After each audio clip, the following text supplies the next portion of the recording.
If you want to turn your farm pond from this to this, stick around for this video.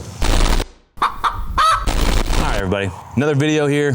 We got about 3.5 inches of rain over the weekend, and the pond is getting full. Water is now above the DIY fish habitats that we built and put in there. I'll throw a card up here. If you haven't seen that video, go ahead and check that out. But the pond's getting full and it's time to start working on the water. So we're gonna start aerating, and we got us a fountain from Amazon. We're gonna take a look at that and unbox it, give you some first impressions, go through a setup, and then I'll give you my thoughts on it. All right, let's take a look here and see what we've got in the box. Okay, so as you can see, this definitely comes from China, which is fine. That's why it's cheap. But that's our float, I assume. We've got our two different nozzles that we will, I guess, they look very similar. They look identical, actually. I don't see any difference in these two nozzles, so we will have to see what that's about. This looks like a timer, which we're not gonna use. We've got rope to tie it, that way we can keep it centered in the pond. This box here looks like the LEDs. You got two big LEDs that come with this kit. In here, you've also got some stakes for the rope, some hardware, and a remote control for the LEDs because they are RGB. And final box should be the pump. We got a quick instruction manual, which, yeah, not really an instruction manual. And then we've got the pump, absolute monster of a pump. So just for size, I mean, this thing is heavy. It says it's 1 horsepower, flow rate 15,000 gallons per hour, 1 horsepower, absolutely massive, absolutely massive. So long power cord.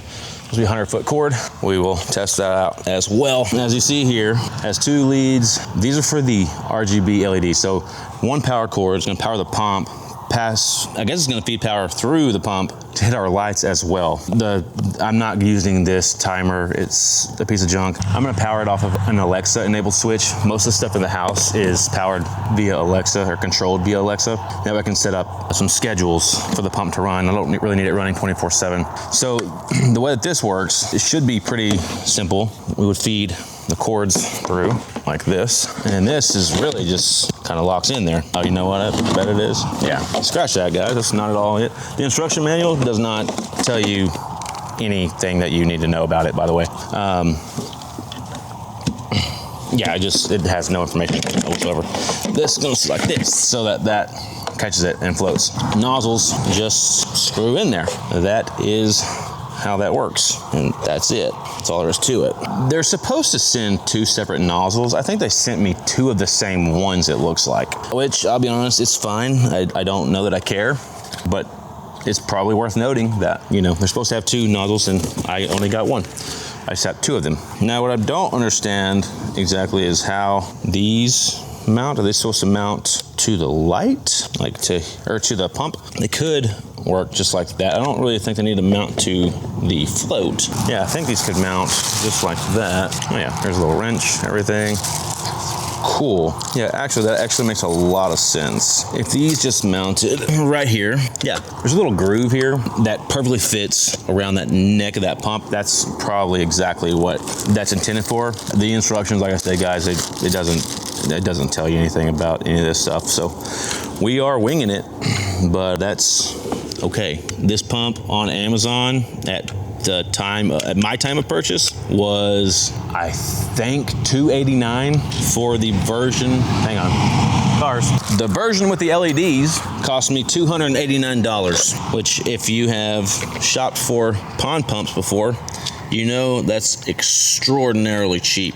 While also browsing on Amazon, I see some pumps are $4 or $5 grand. Why? Couldn't tell you. Makes no sense to me, but I guess people got money to burn, let them burn it. Me, on the other hand, I prefer to keep it. And if there's a cheaper way to do something, you better believe I'm gonna figure it out. And so maybe this isn't the best pump on the market. Well, I can guarantee it's not the best on the market, but will it aerate my pond and look good doing it? I think so, at least for a while. How long? Don't know yet, but you can believe that I will keep you guys up to date on how it goes, how it works, how I like it, and how long it lasts me.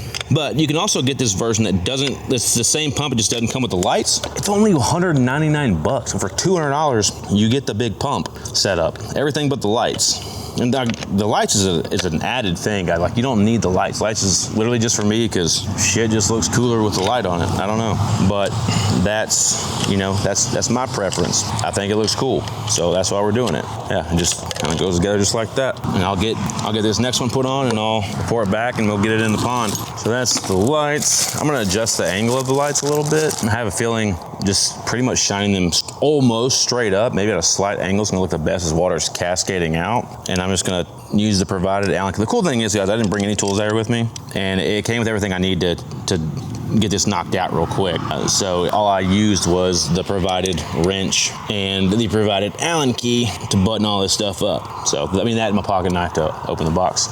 And I'm gonna use my pocket knife a little bit to cut this rope here in a second. But besides that, we'll be done. Well, now we just need to connect our lights. These are waterproof connectors. Make sure we screw those in nice and tight. And it's got a notch, so you know what way is the right way to screw it in. So you don't have to worry about that. And you get those connected up.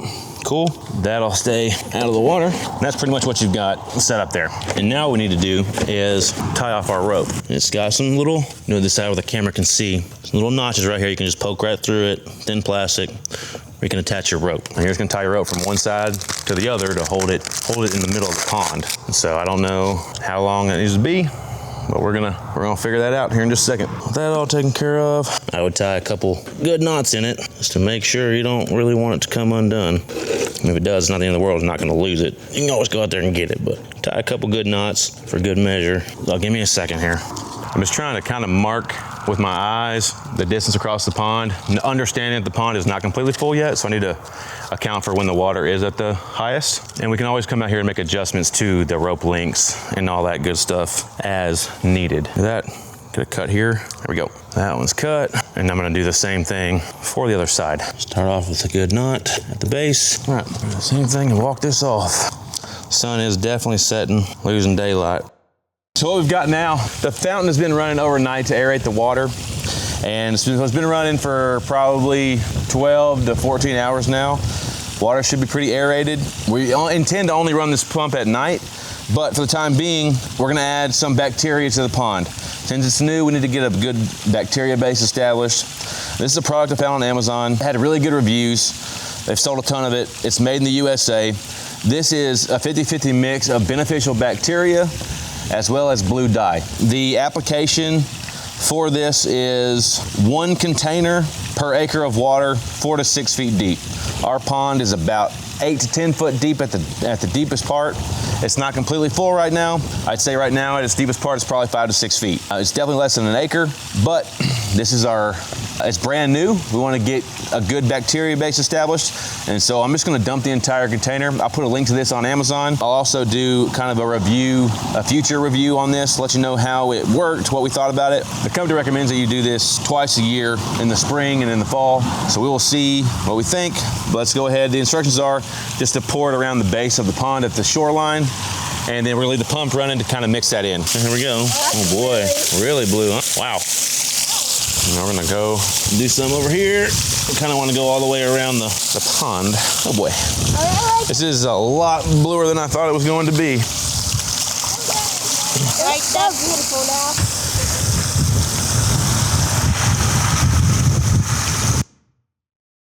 All right, guys, final thoughts on the pump. We've had it for right about a month now. I'm just getting around to filming this outro. Walking out to the pond now to give you guys a closer look. We can hear the water going, all that good stuff. Might be interesting. Let me see if you can see that behind me. Okay, so it's back there behind me, obviously. Final thoughts on the pump. After having it for 3 or 4 weeks. It was $289 shipped to my door. It came with crappy instructions. They helped zero. Just had to figure it out. Wasn't hard to figure out, and that's kind of part of the video, just to kind of show you guys what you're getting yourself into. It's very simple to put together. Came with all the tools you needed to put together. The only thing that it didn't come with in the box was a battery for the remote control. You don't have to use a remote control. If you wanted to turn the lights off and leave the pump on, you could use a remote control. If you wanted to set a certain color on the lights, you would use the remote control. But I'll be honest, guys, I have changed the lights on the fountain here twice now to just stay solid white. And after a day or two, it's right back to doing this flashing color thing.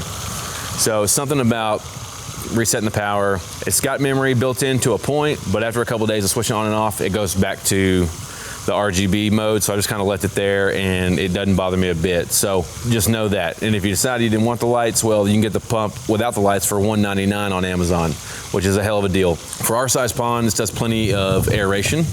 It's gonna do plenty of what we need it to do, and that's gonna be to aerate this pond and help keep it clean and healthy for our fish. So I think for the money, it's hard pressed. I will do a 6-month or a 1-year review, something like that down the road, just to let you guys know how it is keeping up working. But so far, guys, I'm really impressed. Haven't had any issues with it whatsoever. I have it on a Alexa plug, and I have a routine for the house that all the exterior lighting on the house comes on at sunset. And this is now incorporated into that. So at sunset every night, the pump kicks on, it runs at night. That's when I can see the lights. I don't feel like I need to aerate 24/7, so I don't run it during the day at all. During the day out here it gets pretty windy. Tends to blow water out of the pond when the fountain's on. So we're just running it at night. It seems to be plenty. Doing a fine job of keeping the water clean. I think it looks great. You can hear the water behind me most likely. I think it sounds nice to come and sit out here at night. Now, if we could just get some more rain, fill this pond up, I'll be off to the races. We have a pond playlist that we're building. Not a whole lot in there right now, but we're gonna continue to add to that playlist. If you're interested in more pond content, click the playlist. We will have plenty more videos, so please, if you have not already, please like and subscribe. We'll see you on the next one. See you guys.